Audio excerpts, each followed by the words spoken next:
Good evening and welcome to Quorum. I'm Wilson Stribling. This Saturday, April 2nd, marks the formal end of the 2011 legislative session, but Senate and House negotiators have yet to come to a final agreement on the state's budget for fiscal year 2012. So lawmakers may have to return to Jackson to complete that work, unless a deal is reached by week's end. Mississippi's latest budget battle is the primary focus tonight on Quorum. We'll speak with two representatives from the House Democrats tonight. In the interest of presenting a well-balanced debate on tonight's topic, we did invite top budget negotiators, including members of the Senate Appropriations Committee, as well as a representative from the governor and lieutenant governor's offices. Unfortunately, all parties had scheduling conflicts. We will press on now, though, and bring you up to speed on the main disagreements among legislative Democrats and Republicans. About 500 people rallied at the state capitol Tuesday in support of House Democrats and their stance on the budget. Their primary concern is funding for mental health services and K-12 education. These big appropriation items are at the center of a debate raging between House leadership and Governor Haley Barbour. House negotiators insist they were close to a 2012 budget deal with their Senate counterparts last week until the governor intervened. Senate leaders say the governor has every right to involve himself in the budget process. Much of the state's budget for fiscal year 2012 is complete. House lawmakers want to spend $5.5 billion in state funds. The governor's plan cuts that by about $58 million. Both plans include recurring funds such as tax revenue and so-called one-time money like the rainy day reserves. The governor released a new budget recommendation on Monday. He says it leaves $231 million in reserve funds for next year. House Democrats say their budget plan would leave $237 million in cash reserves. But the governor says their math is all wrong and their plan would leave just $180 million. The governor and the House both fund the Mississippi Adequate Education Program at $2,021 million. But Barbour's budget spends about $30 million less for total education. He cuts funding for such things as teacher salaries and classroom supplies. Barbour says local school districts can weather these cuts with some of the $940 million they have in other funds. As for mental health funding, House Democrats propose spending $252 million. The governor's proposal spends $17 million less. The State Department of Mental Health says it may have to close its 7 crisis stabilization centers if the lower figure holds. Meantime, the Senate's lead budget negotiator says he's concerned about other agencies that would be pinched by the House plan. I disagree with where the House is on the division, on the Department of Environmental Quality, Audit Department, some of the agencies that are smaller that don't get a lot of attention. But as I made reference on the Senate floor, think about what happened last summer. Had we not adequately funded the Department of Environmental Quality, then the situation with the oil spill would have been that much worse. So we have to maintain adequate funding for several state agencies. And that's where we stand on the budget as of this evening. And now our guests from the House of Representatives. Bobby Moak is a Democrat representing voters in Amite, Franklin, Lawrence, Lincoln, and Pike counties. He chairs the House Gaming Committee and serves on several others, including Public Health. And Representative Brandon Jones is here. The Jackson County Democrat is a member of the House Education Committee and several others. Gentlemen, we thank you for joining us this evening. Thank you. Thank you for having us on Quorum. And of course, as always, we want you to join the conversation. Dial 1-877-405-5247 with your questions for our guests. That's 1-877-405-5247. You can also email your questions to quorum@mpbonline.org. And you can join the discussion on Twitter. Follow us at twitter.com/mpbonline. And let's start the discussion with a look at the timetable for the budget process. Monday was the deadline for the final adoption of appropriations bills. Mississippi's Constitution forbids work on budget legislation at this point unless the session is extended. So, Representative Moak, the House failed this week to pass a resolution to extend the session. What's happening now? Well, we did. We failed to do that in the House, and it never made it to the Senate. And here's probably the reason why. We had heard under the Capitol Dome that no extension would take place until a budget agreement is reached between the two chambers. So we would expect that if a budget agreement is reached, that then we'll have an extension and we'll be able to file the appropriation bills timely. And in order to take those up, you extend the session 30 days on paper. Even though you may not be there every day, you simply do that to bypass the constitutional prohibitions. And actually, there's some negotiations taking place as we speak, right? That's the reason you have Brandon and I with us, with you here tonight. Negotiators were meeting as we left for the House and the Senate. Both of us are very hopeful, as the rest of the chambers, that we'll be able to reach some compromise on the numbers this evening. But yes, they're negotiating now. Did not want to leave, so we hope that a resolution will be soon. You're confident that's going to happen? I'm not confident. I'm very hopeful that that will happen, and I believe that we're very close. But of course, Wilson, we were very close, we thought, 2 weeks ago. And in your opening comments, you had said that the governor interjected himself on some issues and changed those numbers from $77 million initially. Those numbers are now down and closer to probably the $30 or $40 million range, and that's what they're negotiating on now. I see. So that's happening as we speak. Representative Jones, if lawmakers do work past the regular session, it'll cost the state at least $30,000 a day to do that. That's according to the Associated Press. How do you think taxpayers will react to that, the cost of a special session? I would guess they would react the same way that I would, which is very negatively. That would represent a major failure on the part of their state government. Under the Constitution, we as a legislature are expected to fashion a budget each and every year. And what we've done in the House is present a budget that is balanced, that doesn't require a single dollar and increased taxes, and that funds those most important parts of our state government. We hope that over the course of the next several hours, the Senate will accept that, and you know that's what our hope is, and I think they'll do that, and we can go ahead and close the books on this budget. Well, let's get into the budget specifics now. Representative Moak, the governor, says the House plan spends too much in non-recurring funds and would leave just $180 million in reserves. What's your response to that? Well, I think initially the House had said, look, we're going to spend $500 in one-time money. There's always been this question, non-reoccurring or one-time money. The House spends $500 million in one-time money. The governor's plan initially had $425 million of one-time money. The Senate plan had $465 million of one-time money. So saying that the House is just spending this money would be wrong. Everyone is spending one-time money in order to get us over the hump.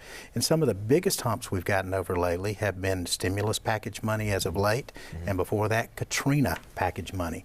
Now, every year the governor has been in office, we have spent at least $300 million per year in one-time money. And one year we spent $600 million. So I think that's a little bit unfair and a little bit off base. We're all in there working together. And one-time money is just, if you find $20 in the, in the car seat, and you take that $20 and spend it on whatever you're going to spend it on, but it's not reoccurring next year. That $20 is one-time money, and you're going to spend it for whatever issues you think and deem that you should spend it on. And I guess the argument for the danger of that is that since that's not necessarily, you're not going to find that money in the car seat next year, and so if you spend it on things expenses that you know are going to crop up again next year, you're going to be in the same bind next year. Sure. And look, for the past 5 years or so, we've been in an economic downturn. As I said earlier, we have spent one-time money all the time, and it's not just the House, it's the Senate and the governor's office also. So that's not an unusual circumstance. And if you'd go back and look at state government through history, I think that you will see that that's not an unusual circumstance. That happens all the time.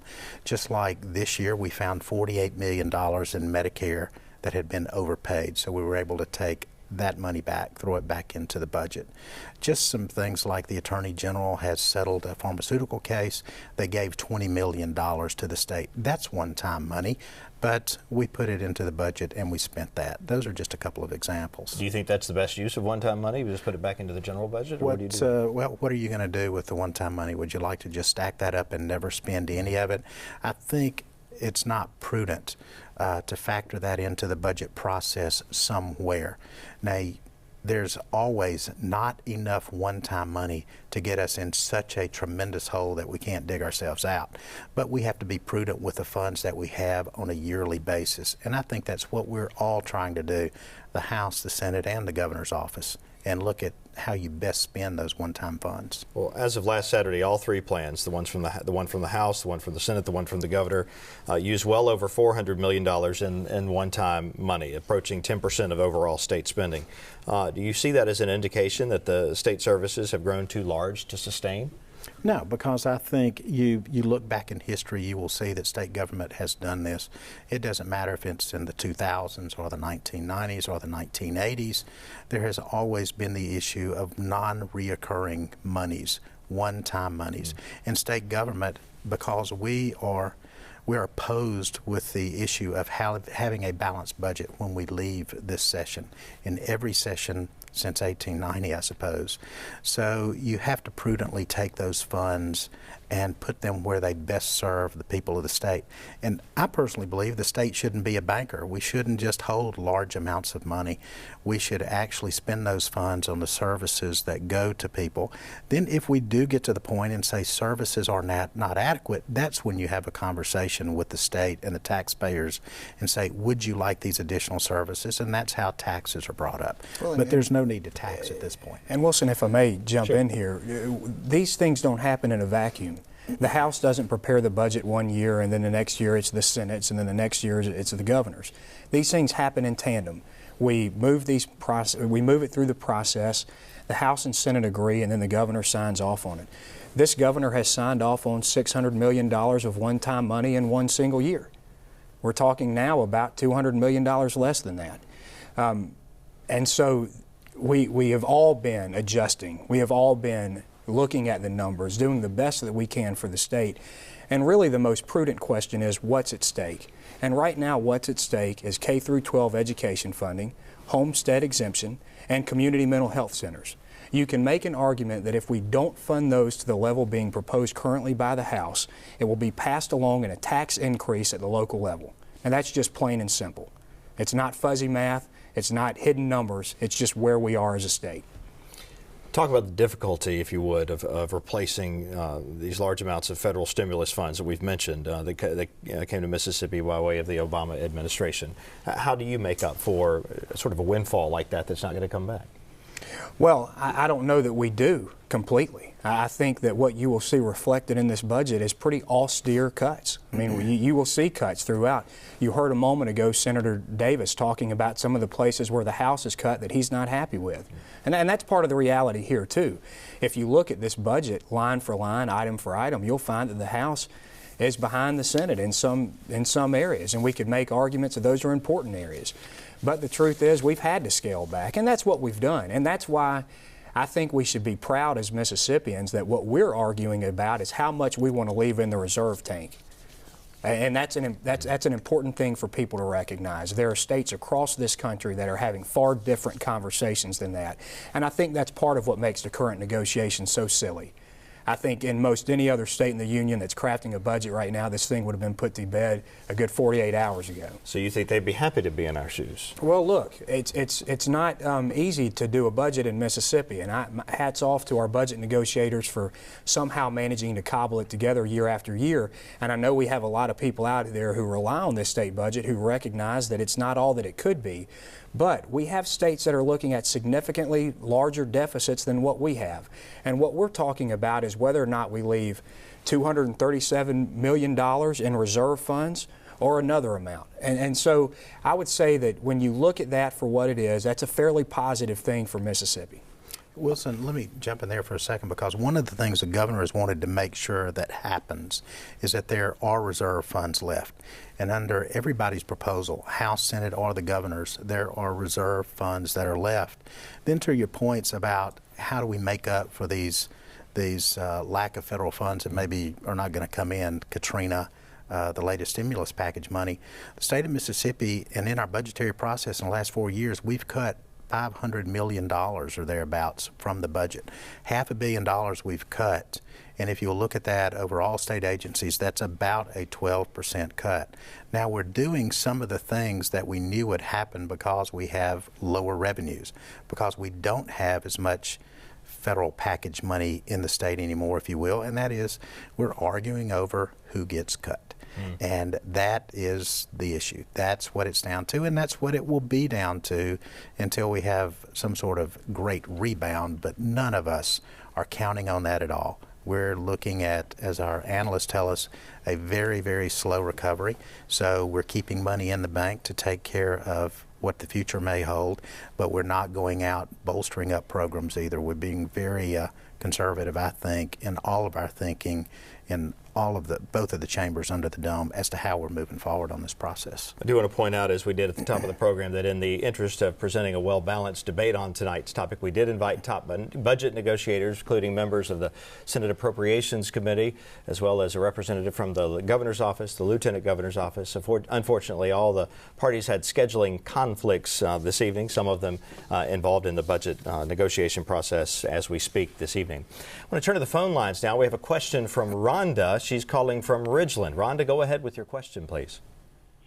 Yes. I didn't hear you mention earlier when you were discussing some of the things that have been decided about the budget, what was being done about the funding for mental health or for the home and community-based services program for the elderly. Now, I'm a senior citizen, and most of us are very active with voting and active in supporting our communities.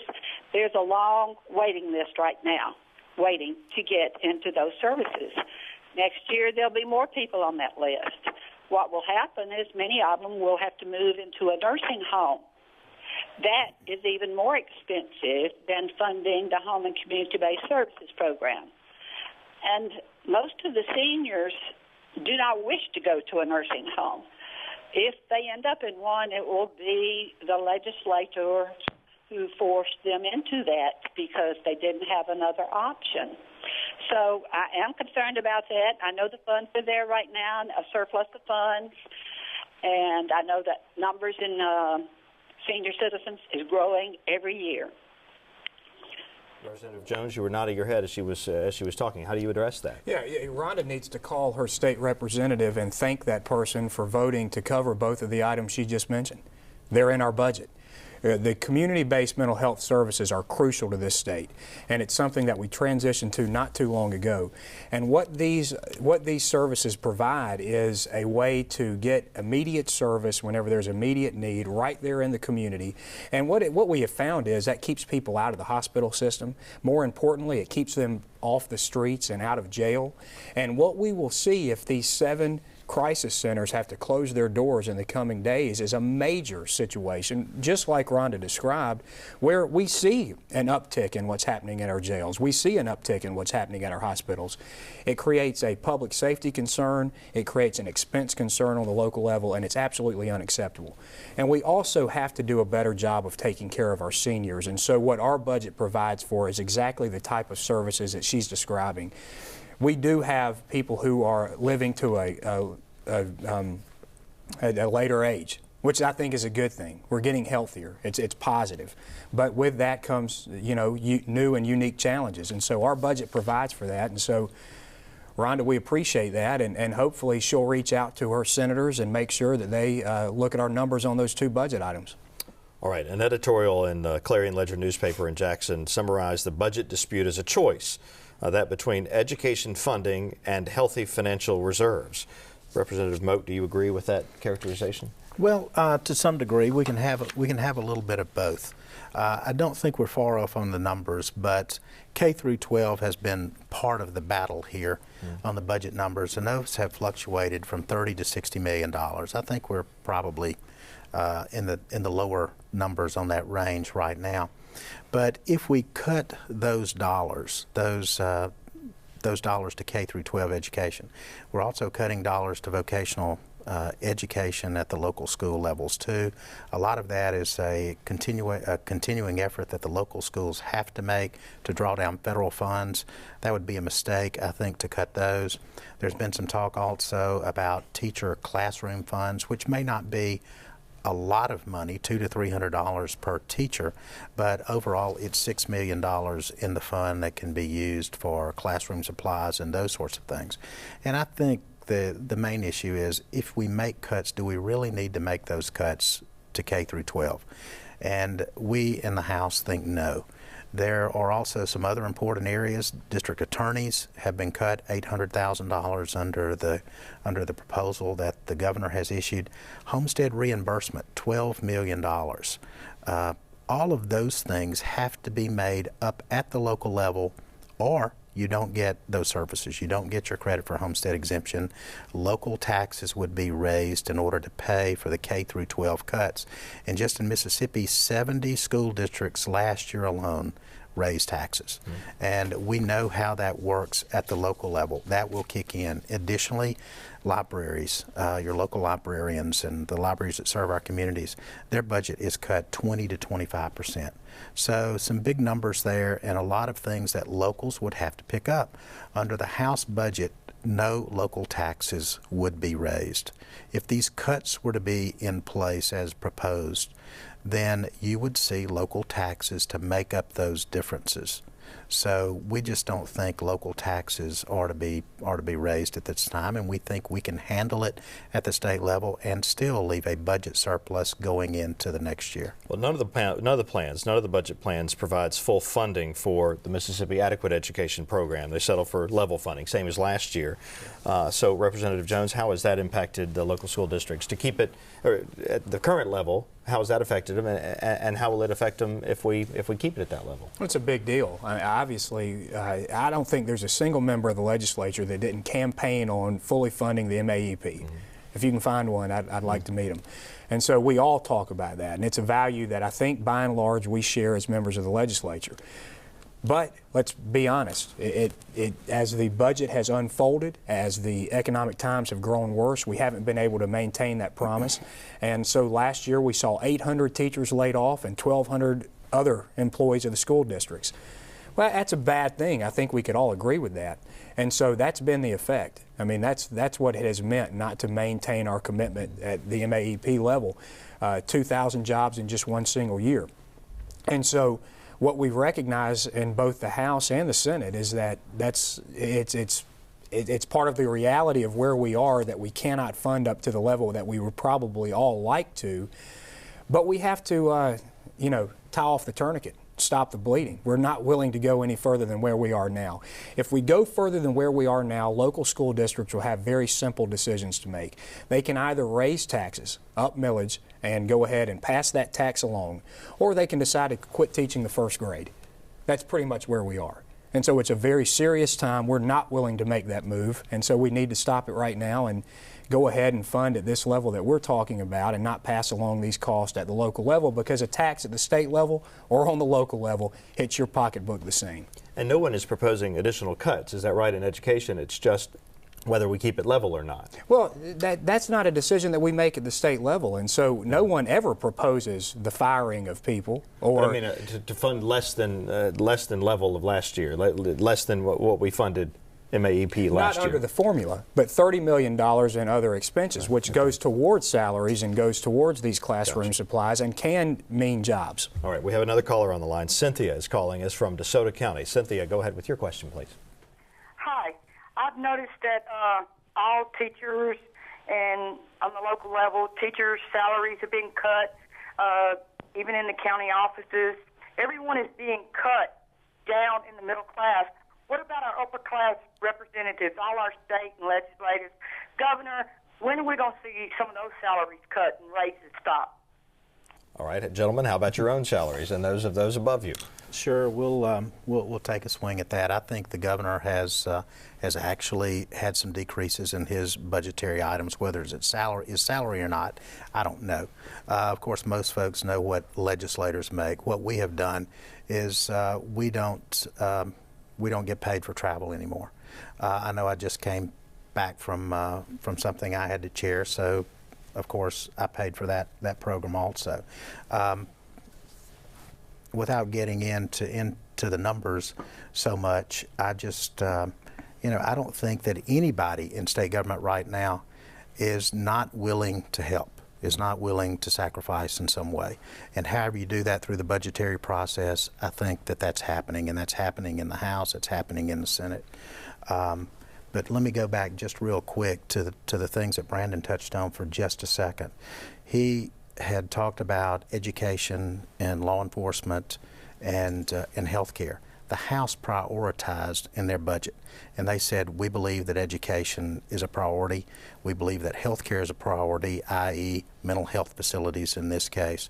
And we think that law enforcement is a priority, i.e. the DAs who have $800,000 in cuts. Those are priority items. Those are the basis of state government. We must provide those minimum programs for the monies that we receive in state government. And that's what we've said, that we'll do that. And that's why we're trying to hold tight on our budget. And that's why we're trying to get the Senate over and say, take a look at these priority items. This is where we need to go. All right, Mr. Jones, your final thoughts. We're almost out of time here on what's going to happen over the next few days. Will we need to go into special session to get this done? That'd be irresponsible. That'd be a dereliction of duty. But do you think it's going to happen? Well, I have learned not to guess at this. I've been here for 4 years, and unfortunately, we don't always do the hard things that we ought to do. Hope we can land it here in the next 48 hours. We need to, and I hope we can. All right, gentlemen. Thank you both. Thank you. Thank you. That's about all the time we have for tonight. And I'd like to thank our guests, Representatives Bobby Moak and Brandon Jones. We also thank you for joining our discussion tonight.